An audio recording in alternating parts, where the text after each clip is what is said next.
Good morning, everyone. We are in we're going to be looking at 2 Kings 15 and following, and a little bit in 2 Chronicles. We're looking at the history. Before we go into Isaiah, the book, we want to know a little about the history, because Isaiah talks a lot about the history in dealing with the different kings and the different situations. So it's important to kind of get at least a familiarity with some of the history and the places. And so that's why I passed out one of these very limited maps with some letters and numbers on it. And that's going to be just a lot of the places that are mentioned in the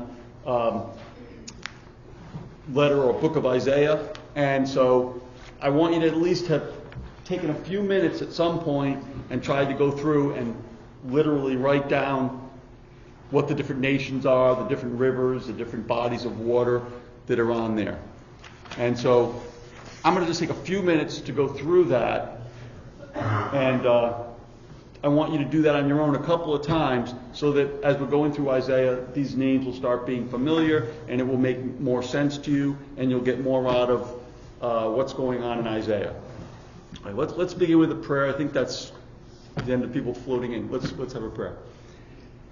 Our Heavenly Father, we thank you for this opportunity you give us this morning to open your words, to better understand how you are in control, how you have worked throughout history to bring about your plan of salvation through your Son, and that even great empires like Assyria and Babylon and Rome are nothing in your sight, as you spoke in your prophet Isaiah. We know, Father, that if you will something, it comes to pass, that you will that we would one day be with you in heaven, that you sent your Son into this world, that we would have access to your mercy and forgiveness. And we thank you so much that through him there's the hope of eternal life with you in heaven. Help us at this time and throughout this day to be focused on spiritual things and to grow and to encourage one another. We thank you so much that you are patient with us. And it's in your Son's name we pray. Amen.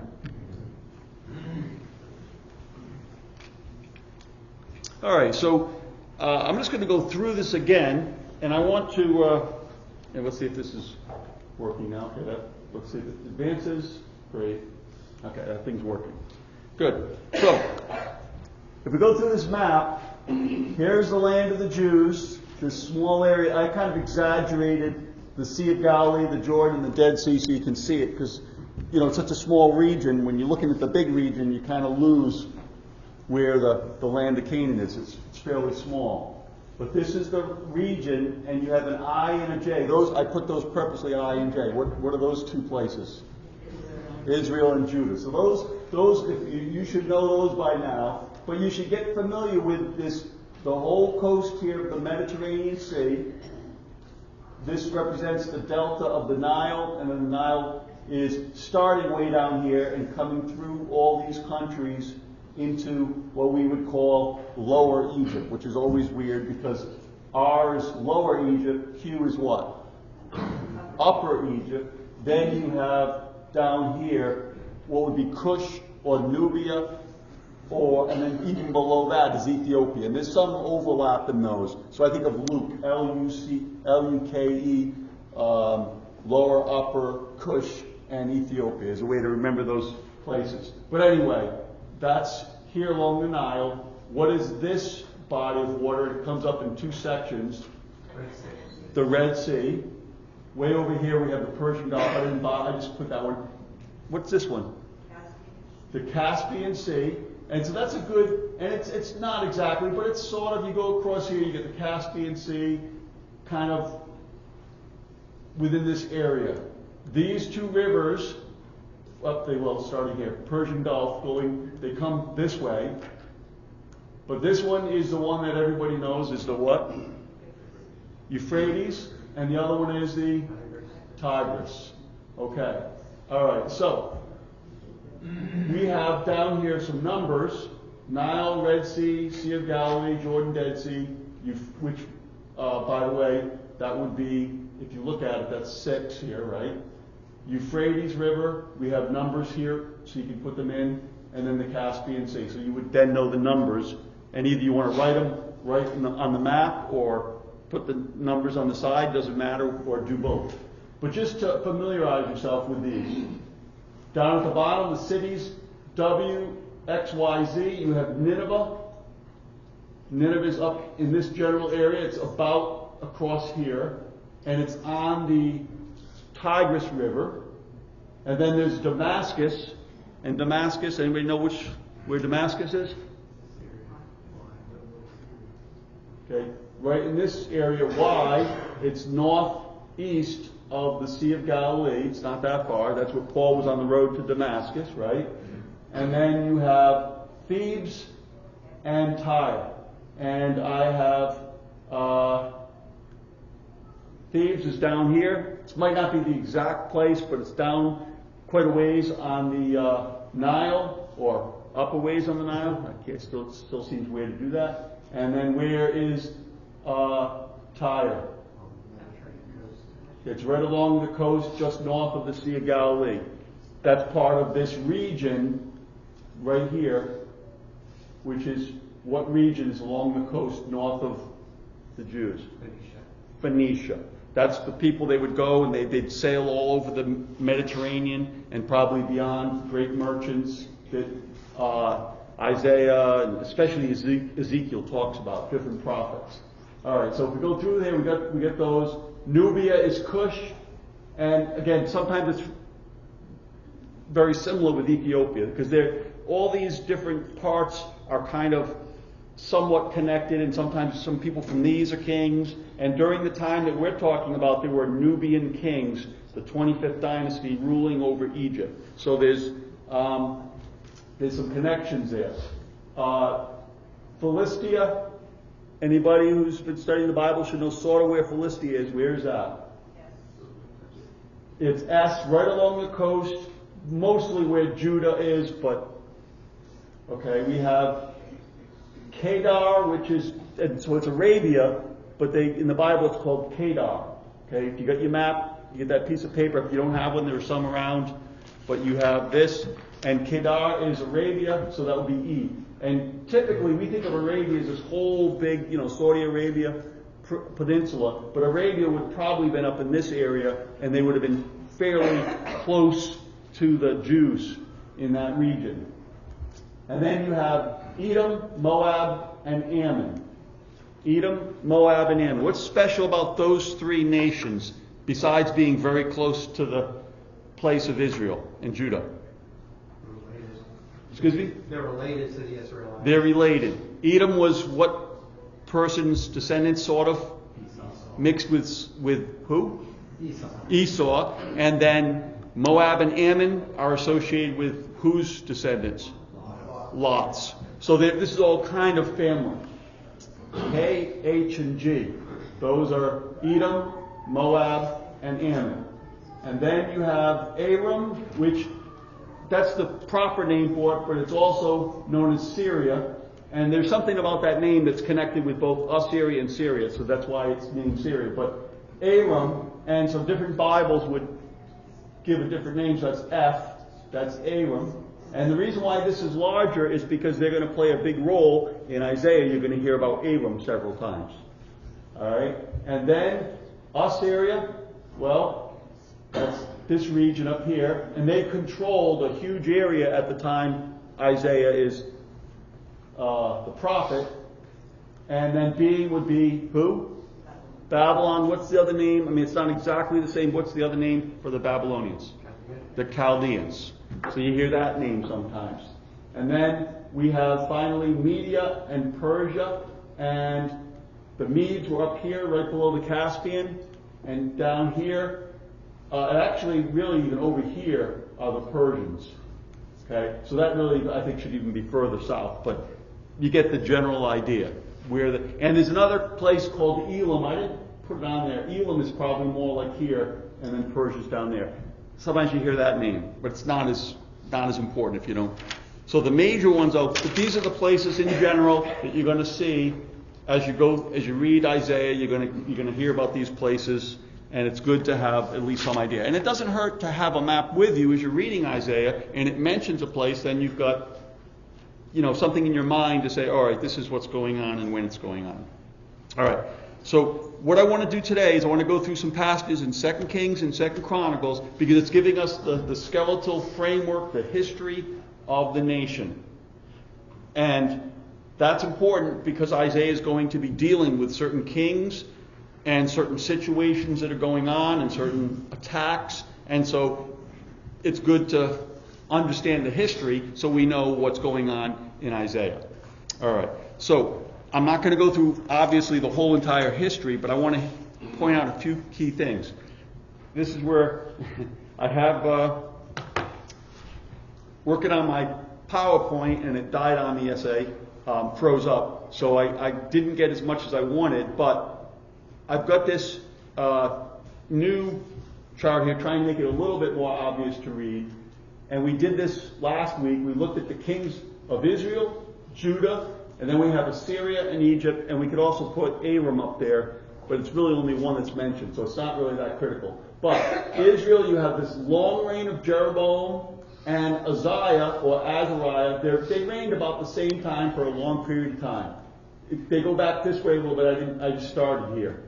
But these two men, contemporaries, and then you have several ones that don't even know, a month and days, and then Menahem, Pekah, they overlap a little bit. His son Pekah, and then Hoshea, and then this is the fall of Israel right here.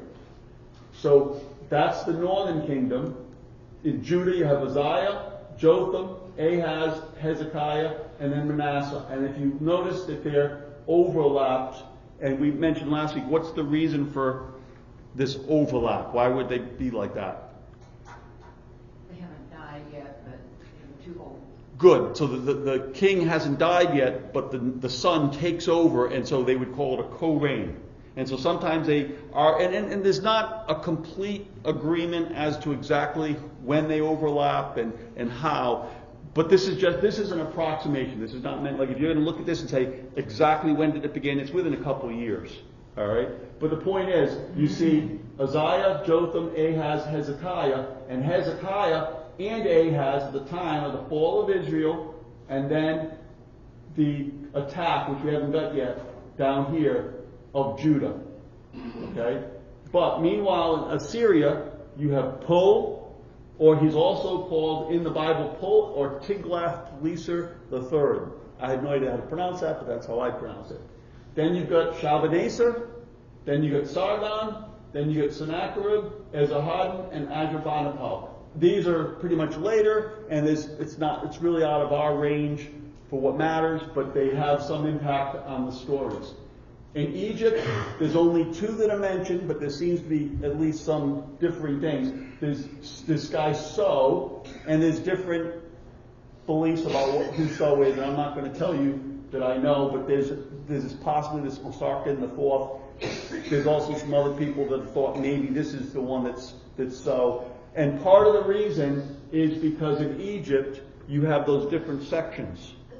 So sometimes you had one king over the entire section, and other times you had a king reigning in this region and a king reigning in this region, so it could be either or, and there's confusion.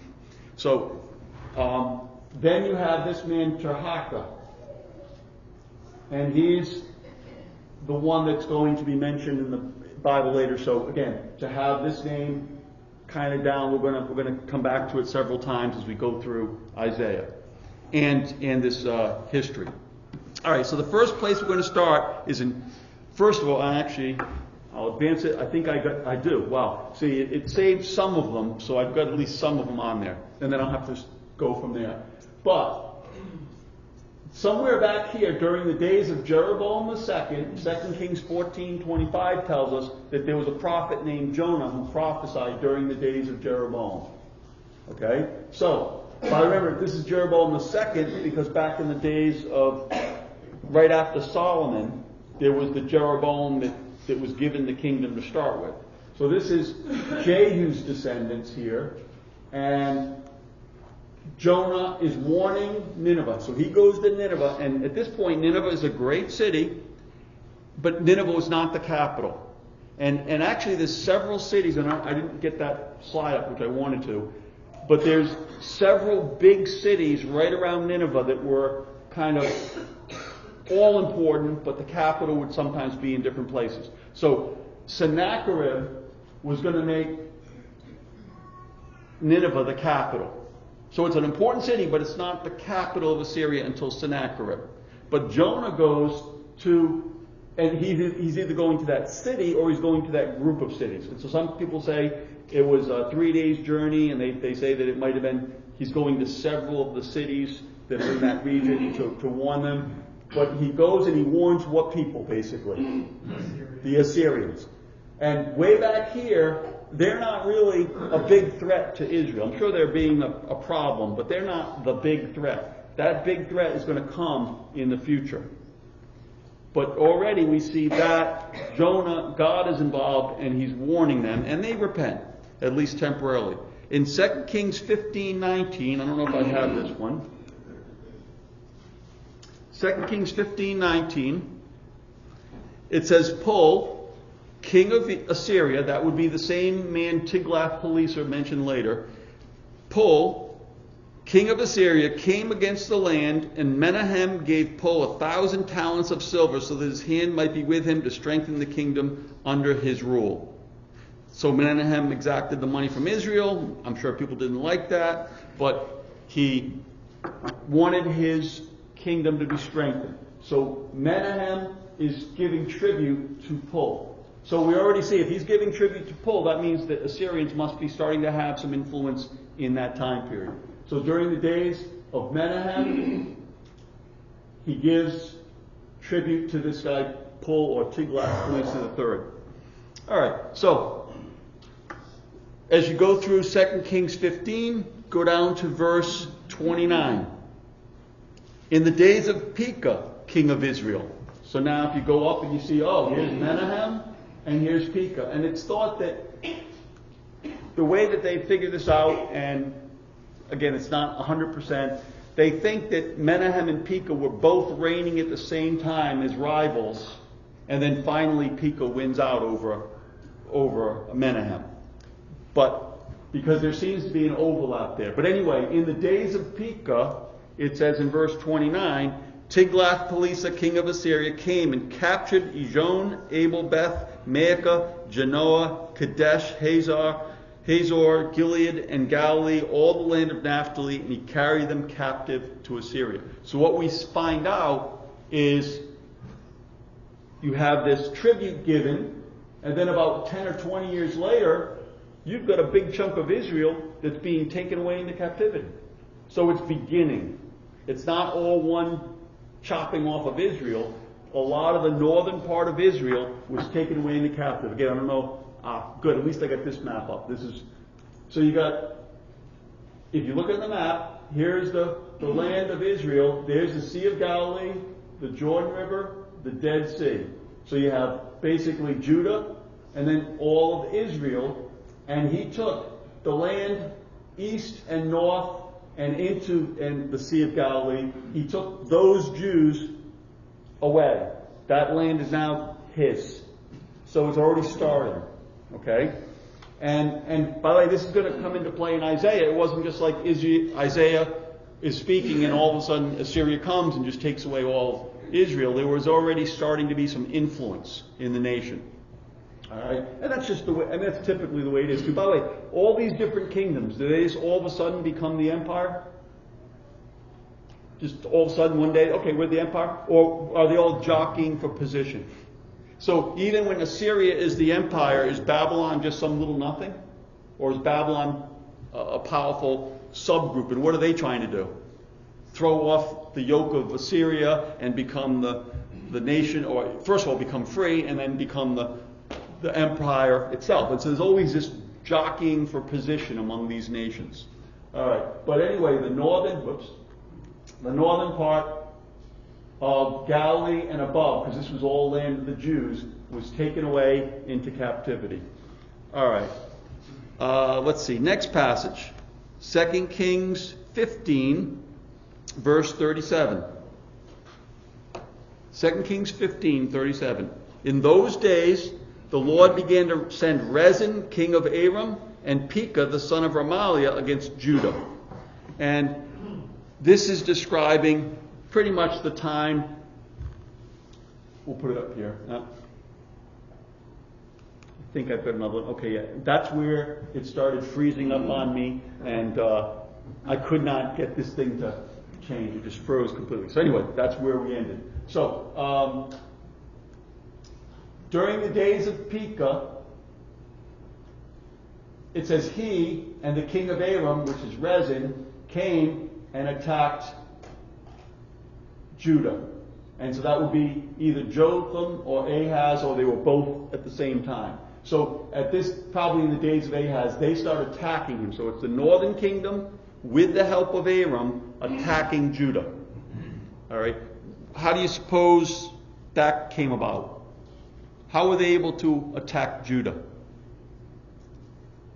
I mean, I'm looking for a real general point. The Lord began to sin. Yeah, because God allows it. God is causing oppression. Why? Because they're not being faithful. So if you start seeing Judah being oppressed, you know they're not being faithful. God is not with them. And matter of fact, God is even bringing enemies against them. And we can see that in some other passages. But it says, in those days, the Lord began to send Rezin. Notice who's in control here.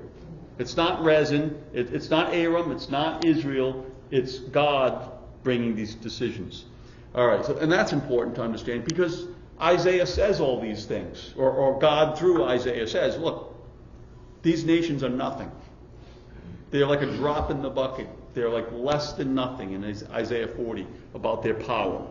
God is going to do what he purposes. So that's 2 Kings 15:37. And then chapter 16, I wanted to, or if somebody could read verses 2, let's see if I have the verses. Let's try 2 through 5, just to start the details. Basically, the character of this next king, Ahaz. This is the father of Hezekiah, and he's going to be a big one in the story in Isaiah. Ahaz and Hezekiah are really the two ones you want to notice for Isaiah. All right, so here's the character of Ahaz. If somebody could read 2 Kings 16, 2 through 5. Does anybody have a volunteer for that? Sure. Thank you. So, 2 Kings, what line verse? 2 Kings 16, verses 2 to 5. Yep. 2 to 5. Yep. Ahaz was 20 years old when he began to reign, and he reigned 16 years in Jerusalem. And he did not do what was right in the eyes of the Lord his God, as his father David had done.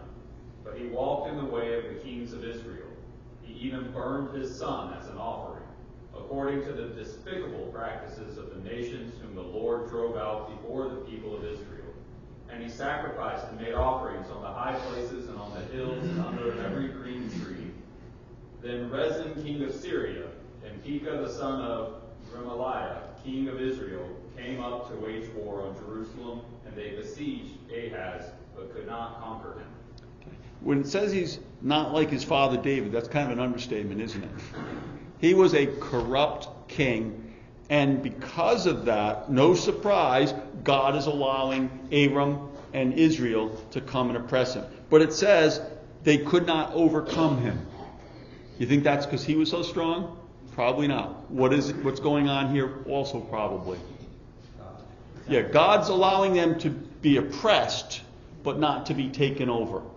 Because God's in control. So he's going to allow them to suffer, but he's not going to allow them to take over.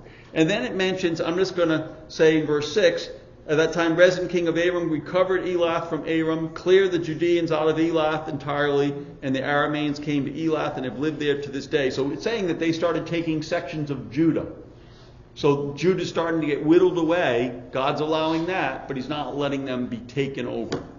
Verse 7, Ahaz sent messages to Tiglath-Pileser, king of Assyria, saying, I am your servant and your son. Come up and deliver me from the hand of the king of Aram and from the hand of the king of Israel, who are rising up against me. So what does Ahaz do to protect himself against these two nations? He turns to God. He turns to God. No. He turns to Assyria. Now, at the moment, would that maybe work? Yeah, but if God didn't want it to work, it wouldn't work. But if he turns to Assyria, it could work at least. But the problem is what? Who's not his friend? Assyria is not his friend. So he's going to make an alliance with Assyria, and it's going to turn around and bite him very badly down the road. So he thinks, well, I'll just make this agreement with Assyria to get them to protect me from Aram and Israel. So he sent a present to the king of Assyria. The king of Assyria listened to him, and the king of Assyria went up against Damascus and captured it and carried the people of it away into exile to Kir and put Rezin to death. So, yeah, Assyria deals with these two, at least temporary enemies of Aram and Israel. So if we want to just, let's see if I can put that here. So Israel is the northern kingdom, and then over here is Aram, which would be Damascus, is like the capital, this region. So Assyria comes and takes this and this region. So it seems to work. Wow, took care of the enemies. But is it God's way? It's man's way. And this is going to be used against them down the road, where Assyria will become the bigger threat. But for now, it might look like that was a good idea. And so, verse 9, the king of Assyria came and did that. And in verse 10, King Ahaz went to Damascus to meet Tiglath-Pileser, king of Assyria, and he saw the altar which was at Damascus. This is really strange. And King Ahaz sent to Uriah the priest the pattern of the altar and said, hey, can you make one of these altars for us? And I'm just going to read it for yourself, but basically the guy says, sure thing, boss. He makes the altar, and then the king comes back and says, okay, now the altar that's before the temple, that's my altar, my personal altar. Put it over for me. And then you take this idolatrous altar that you copied from Damascus and set it up in the temple and use that to burn the sacrifices. Does this sound like a smart thing to do? Obviously, this guy is there's no fear of God, and he's just not understanding his position. But he's doing it. And what does the high priest say? Okay. Verse 16, Uriah the priest did according to all that King Ahaz commanded. Of course, who's the high priest supposed to be listening to? God. That this case, nope, he's doing what the king wants. All right, so the next passage I want you to look at is 2 Kings 17, and it talks about the last king, and we're going to go back again. The last king of Israel was Hoshea. And this one I was hoping to get this more organized, and it just froze up. But Hoshea is the last king of Israel, and in 722, the nation is defeated, and they're taken away into captivity. And it mentions Hoshea, if he's a king of Israel in general, what's he going to be? Righteous or wicked? Wicked. So it says he did evil in the sight of the Lord, only not as the kings of Israel who were before him. So he was a little better, but that's not saying a lot. Verse 3. So here we are at Hoshea, and now it's already the time of, he's gone, Tiglath-Pileser, now it's Shalmaneser. So Shalmaneser, king of Assyria, came up against him, and Hoshea became his servant and paid him tribute. But the king of Assyria found conspiracy in Hoshea, who had sent messengers to So, king of Egypt, and had offered no tribute to the king of Assyria, as he had done year by year. So the king of Assyria shut him up and bound him in prison. Then the king of Assyria invaded the whole land and went up to Samaria and besieged it 3 years. And at the end of 3 years, what's going to happen to the nation? It's done. So it says, in the reign of Hoshea, Shalmaneser basically is saying, you're going to submit to us. And he does for a few years, and he pays his tribute, and then he stops, and he starts trying to make an alliance with who? He makes an alliance. This is Hoshea. He makes an alliance with Egypt. So, whoever that So is, he makes an alliance, and Assyria says, this isn't going to work out well for you. So Assyria comes in, and he stomps over Israel, and he takes Israel. He besieges the capital Samaria. 3 years later, it's over, it's done, and they're taken into captivity. So, that's what we have here in 2 Kings 17. And then it mentions for a while, and it tells you the places in verse 6. The king of Assyria captured Samaria, carried Israel away into exile to Assyria, and settled them in Halah, Habor, on the river of Gozan, and the cities of the Medes. So it just says that they spread them out all throughout the Assyrian land. Yes, Ernie? One of the interesting things of studying Tobit and canonization, and one of the contradictions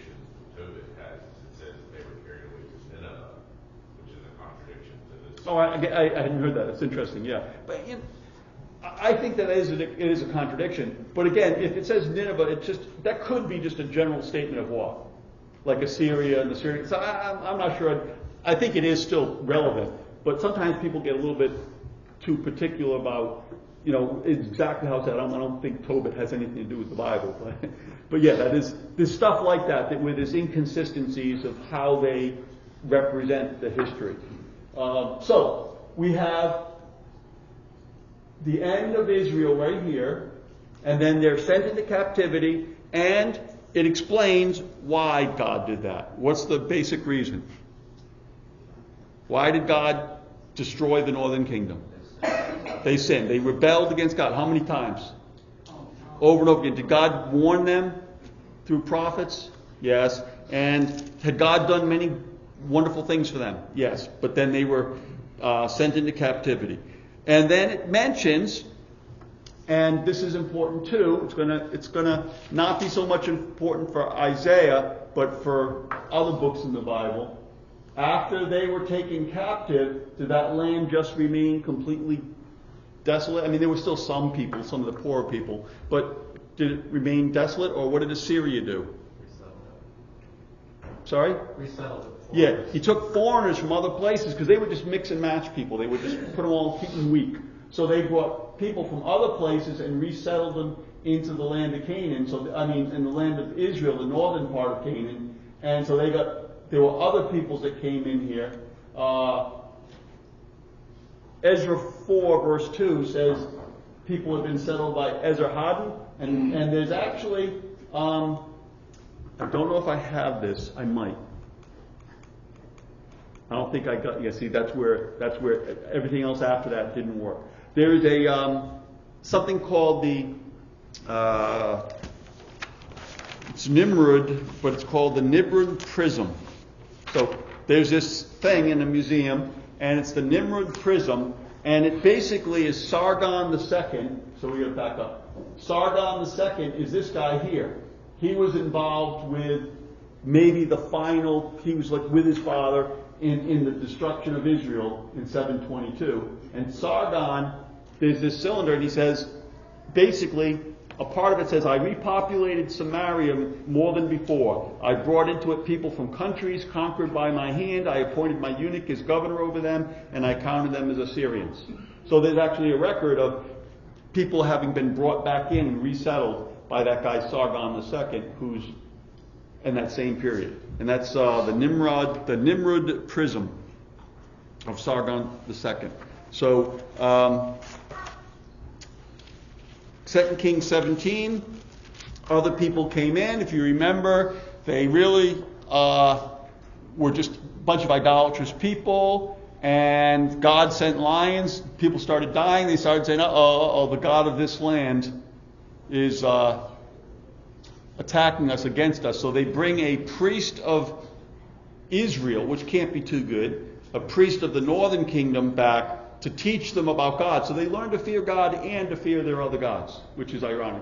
And basically the next verse is they did not fear God because they did not fear Jehovah, because if you fear Jehovah and you fear other gods, you don't really understand. So there were people in the lands, and who did these people become? The Samaritan people. So that's kind of important for another time. But so the people that were brought back into the land from other places, they started mixing in with some of the Israelites that were left, and probably intermarrying with people of Judah and people that came back from captivity, because that's what always happens. But then they became the Samaritans. Yes? The Esarhaddon mentioned in Ezra 4 leads us to believe that this was constantly happening. Yeah. It's not like one time all these people came in, right, but they were constantly moving people around. Yeah. So they'd have had people Absolutely. coming in. Waves right. of people. Yeah, that's the Nimrod Prism says that it happened earlier, and then Esarhaddon later. Yeah. So and exactly where they got put, they probably got lumped in different places, and and maybe based on, and I haven't done this, but maybe based on the places that they came from, might have been, if you look at when those places were conquered or when there were certain battles, that might tell you something. Again, there's people that are going to spend a lot of time with that to try to know the more exact details. All right. So anyway, So that's another detail, right? The fall of Israel in 722 BC, which is the time of Ahaz and Hezekiah. And so now I want to get to a couple other details about that period. Make sure I get at least these two. Let's see. 2 Kings 18:9. If somebody could read that verse. 2 Kings 18:9. This is sort of a repeat of what we saw, but now we're talking about Hezekiah, so it's going to talk about and repeat some of the details of things that happened under King Hezekiah. 2 Kings 18:9. In the 4th year of King Hezekiah, which was the 7th year of Hoshea, the son of Elah, king of Israel, Yeah. Shalmaneser, king of Assyria, came up against Samaria and besieged it. And at the end of the 3 years he took it. In the 6th year of Hezekiah, which was the 9th year of Hoshea, king of Israel, Samaria was taken. Great. And then he talks about carrying away into exile. So it's kind of repeating the story, but it's the same thing. So here's now it's putting in the context of the years of Hezekiah how all this happens. If we go back to the beginning of chapter 18, what kind of a person is Hezekiah? I'm not going to spend, because this is obvious, but what kind of king was Hezekiah? Righteous. A very righteous king. And the only verse I want to have is verse 5. Somebody want to read 18:5, describing the character of Hezekiah? This is good enough to get the main point. He trusted in the Lord, the God of Israel, so that there was none like him among all the kings of Judah after him, nor among those who were before him. Great, thank you. So does that sound like he's a pretty good king? And then in 2 Kings 18:13, somebody could read that one verse.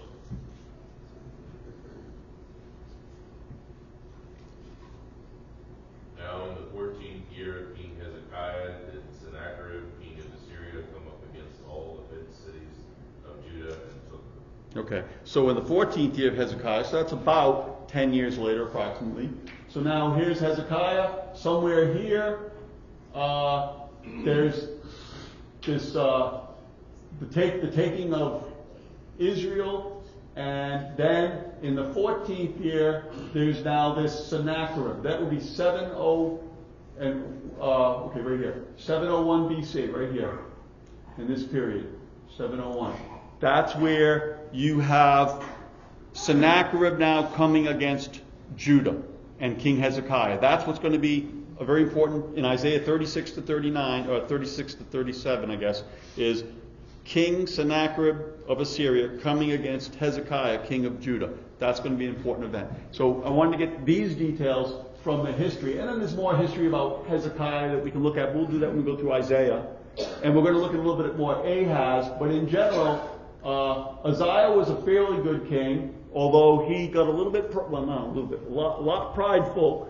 And he got prideful, and he decided he was going to go into the temple and burn incense. And the priests, to their credit, said, "No, you're not supposed to do that." And he gets struck with leprosy. And so then Jotham takes over. He was okay, but Ahaz is very wicked. Hezekiah is very good. And then Manasseh, who comes after Hezekiah, what was he like? Yeah, he was like Ahaz. Hezekiah was in between two very wicked kings. And so Hezekiah but that's where Isaiah focuses on. It says that Isaiah prophesied during the days of Uzziah, Jotham, Ahaz, and Hezekiah. And then how far back into Uzziah's reign did he prophesy? We don't really know. We know it was before he died, but we don't know how far back. And then how far into Manasseh we don't know. There's a detail that describes, let me see, how did they put it? There's one verse that, and it's not that critical, but there's a verse that would suggest that Isaiah wrote into the time. Oh, I know what the verse is. It's when Sennacherib lost his army, he went back home, and about 20 years later, it says his sons did indeed kill him, and then his son Esarhaddon took his place. And in order for that to have been true, either Isaiah wrote that, which would have been 20 years later, or somebody else could have said, by the way, what he predicted came true. That would have been appropriate, that somebody would have updated and given a detailed message, because sometimes these prophets were updated to finish off a detail of something. Like at the end of Deuteronomy, who wrote Deuteronomy? Moses. What do we find out at the end of Deuteronomy? What does it tell us? How he died and what happened to him. Probably who didn't write that? Probably maybe God could have been saying, Moses, you're going to write this as your last words. But probably somebody else finished off and put some final touches on Moses, like another prophet. And that's okay. That's what happens, I believe happens many times in Scripture. And then you have things like, and it's still this way to this day, which would suggest some time has gone by. All right, so that's the general history. What we're going to do, and I know it sounds weird, we're not starting Isaiah even next week. It's going to be a few weeks still. What we're going to do next week is a repeat of what I've done before in a Threads class. I want to show how Isaiah proved himself to be a prophet to his own generation, and then he also proved himself a prophet to generations shortly afterwards. And then that's important because what is Isaiah mostly focusing on? The Messiah. So he was now proven to be a prophet of God to all of Israel, and anybody else who could look at Scripture would understand that. So that's going to be, we're going to spend a week on that. We're going to spend a week on looking at all of the prophecies in the New Testament from Isaiah to show how important Isaiah is. And it's a lot about the character of God, the foolishness and rebellion of men, and also the prophecies pointing to the Messiah. So we're going to take a few weeks just to kind of introduce, in general, some of the major topics of Isaiah, and then we'll start in chapter 1. So that'll be another maybe 3 weeks. Yes, sir? So who was the person that wrote about these kings as they were kings, you know? Didn't they have to have someone that... Yeah, well, usually it says that the prophets did that. Like, for instance, Kings and Chronicles, it says, as this prophet wrote. And you can read the rest of it in the annals of, and it would mention one of the prophets. So usually prophets were responsible for writing the history. Now, other men might have just written a history, but then those prophets would take the history and summarize it so they'd be inspired to take the parts that were necessary to give us what we have. Because if we had all the writings of all the kings' history, it would be a bulky book. So it was summarized to the details that mattered to the plan of God, I would assume. All right. Thank you for your attention, and we'll continue this next week.